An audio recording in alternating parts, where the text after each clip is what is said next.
and I'm going to read the scene that Harry is lying lifeless in front of Hogwarts and what happens after that. So here goes, as they say in the Hunger Games, let the games begin.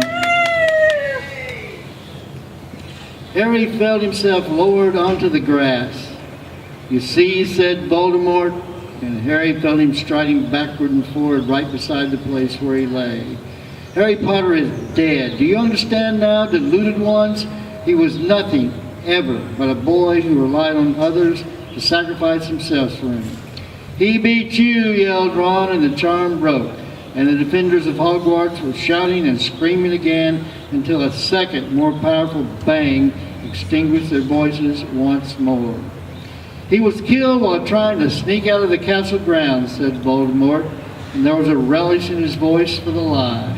"Killed while trying to save himself." But Voldemort broke off. Harry heard a scuffle and a shout, then another bang, a flash of light, and a grunt of pain. He opened his eyes an infinitesimal amount. Someone had broken free of the crowd and charged at Voldemort. Harry saw the figure hit the ground, disarmed, Voldemort throwing the challenger's wand aside and laughing. "And who is this?" he said in his soft snake's hiss. "Who has volunteered to demonstrate what happens to those who continue to fight when the battle is lost?" Bellatrix gave a delighted laugh. "It is Neville Longbottom, my lord, the boy who has been giving the Carroll so much trouble, the son of the Aurors, remember?"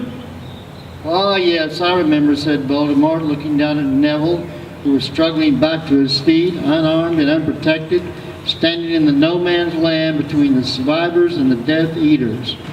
"But you're a pureblood, aren't you, my brave boy?" Voldemort asked Neville, who stood facing him, his empty hands curled in fists. "So, what if I am?" said Neville loudly.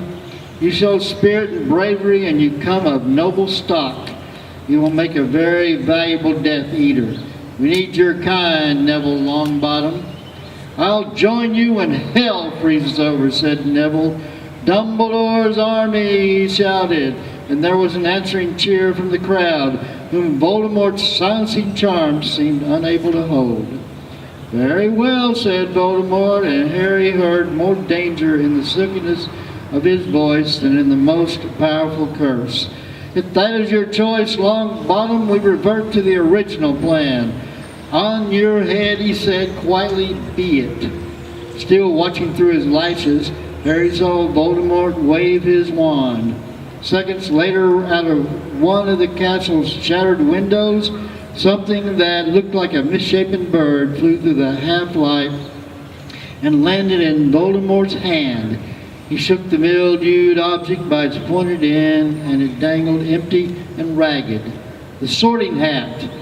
"There will be no more sorting at Hogwarts School," said Voldemort. "There will be no more houses. The emblem, shield, and colors of my noble ancestor Salazar Slytherin will suffice for everyone. Won't they, Neville Longbottom?" He pointed his wand at Neville, who grew rigid and still, and forced the hat onto Neville's head so that it slipped down below his eyes. There were movements from the watching crowd in front of the castle, and as one, the Death Eaters raised their wands, holding the fighters of Hogwarts at bay. "Neville here is now going to demonstrate what happens to anyone foolish enough to oppose me," said Voldemort, and with a flick of his wand, he caused the sorting hat to burst into flames. Screams split the dawn, and Neville was aflame, rooted to the spot, unable to move, and Harry could not bear it. He must act. And then many things happened in the same moment. They heard uproar from the distant boundary of the school as what sounded like hundreds of people came swarming over the outside walls and pelted toward the castle, uttering loud war cries. At the same time, Grop came lumbering around the side of the castle and yelled, "Hagar!" His cry was answered by roars from Voldemort's giants. They ran at Grop like bull elephants, making the earth quake. Then came hooves and the twang's of bows, and arrows were suddenly falling among the Death Eaters, who broke ranks shouting their surprise. Harry pulled the invisibility cloak from inside his robes, swung it over himself, and sprang to his feet. as Neville moved too. In one swift, fluid motion, Neville broke free of the body-bind curse upon him. The flaming hat fell off him, and he drew from its depth something silver with a glittering ruby handle. The slash of the silver blade could not be heard over the roar of the oncoming crowd, or the sounds of the clashing giants, or the stampeding centaurs, and yet it seemed to draw every eye.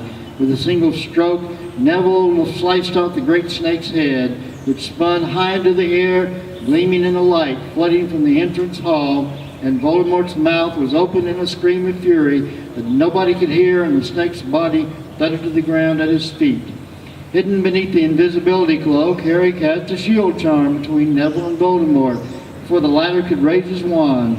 Then, over the screams and the roars and thunder stamps of the battling giants, Hagrid's yell came loudest of all. "Harry!" Hagrid shouted. "Harry! Where's Harry?" Chaos reigned. The charging centaurs were scattering the Death Eaters.